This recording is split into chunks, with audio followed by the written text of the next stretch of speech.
बिस्मिल्लाहिर्रहमानिर्रहीम। अस्सलाम वालेकुम। उम्मीद है आप सब लोग खैरियत से होंगे।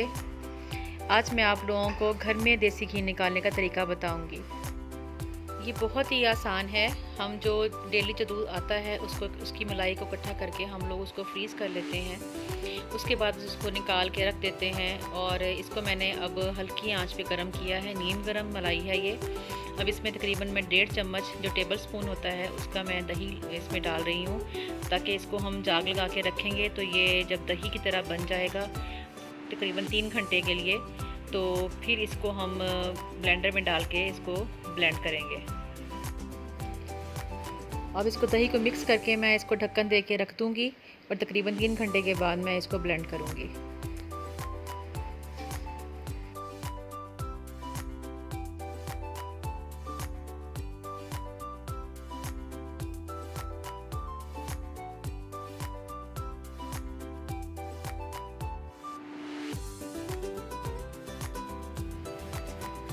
तीन घंटे तकरीबन हो चुके हैं। अब इसको मैं ये देखे दही की तरह तैयार हो चुका है। अब इसको मैं जग में डाल रही हूँ। हाफ जग तकरीबन मैं इसमें ये मलाई डालूँगी और बाकी इसमें ठंडा पानी और थोड़ा सा मतलब या तो बिल्कुल ठंडा पानी हो, या अगर ठंडा पानी ना हो तो उसमें साथ हम बर्फ़ शामिल करेंगे, क्योंकि जब भी अगर आप गर्मियों में मक्खन निकाल रहे हैं और मलाई आपकी वो नीम गर्म या रूम टेम्परेचर पे है तो उसमें आप बर्फ़ या ठंडा पानी यूज़ करते हैं, और अगर सर्दियों में यूज़ कर रहे हैं तो उसमें हम गर्म पानी डालते हैं। ये आप हमेशा याद रखिएगा कि सर्दियों में गर्म पानी और गर्मियों में ठंडा पानी यूज़ करना है। अब इसको मैं ब्लेंडर चला दूँगी और जब देखेंगे जग की आवाज़ से पता लग जाता है कि हल्की सी आवाज़ चेंज होगी जब इस पर मक्खन निकल आएगा।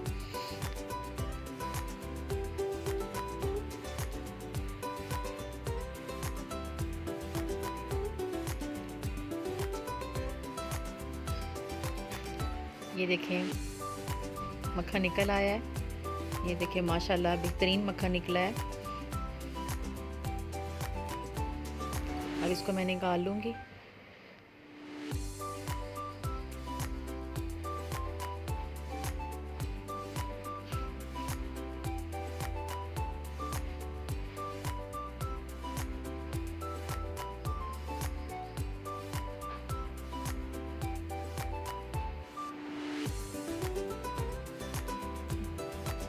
अब दोबारा मैं इसी तरीके से इसको इसमें डाल के मलाई को दोबारा ब्लेंड करूँगी। अब दोबारा मैं ये मलाई डालूँगी इसके अंदर।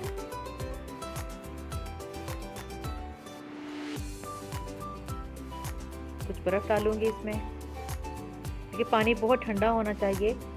मलाई हमारी ठंडी नहीं है तो इसलिए पानी बहुत ठंडा यूज़ करना है हमने।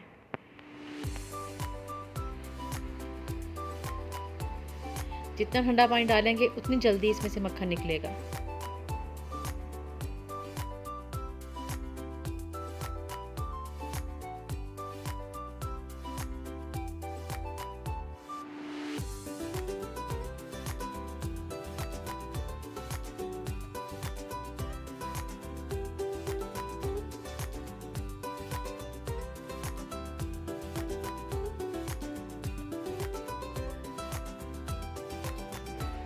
ये देखिए माशाल्लाह, देखें कितना अच्छा मक्खन निकला है।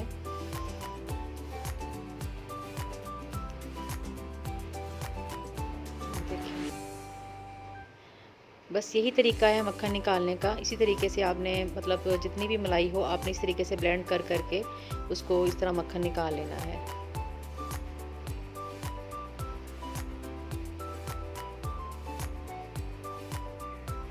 ये देखें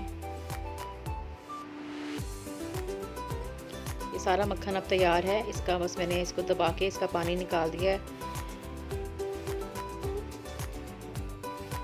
अब इसको मैं हल्की आंच पे रख दूंगी।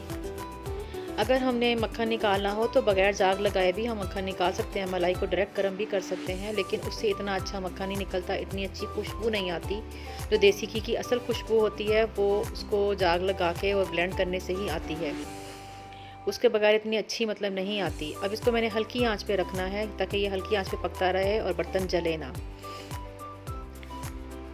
अब इसको हल्की हल्की पकाते रहेंगे और मिक्स करते रहेंगे ताकि नीचे ना लगे। नीचे लगने से उसका जायका ख़राब हो जाएगा।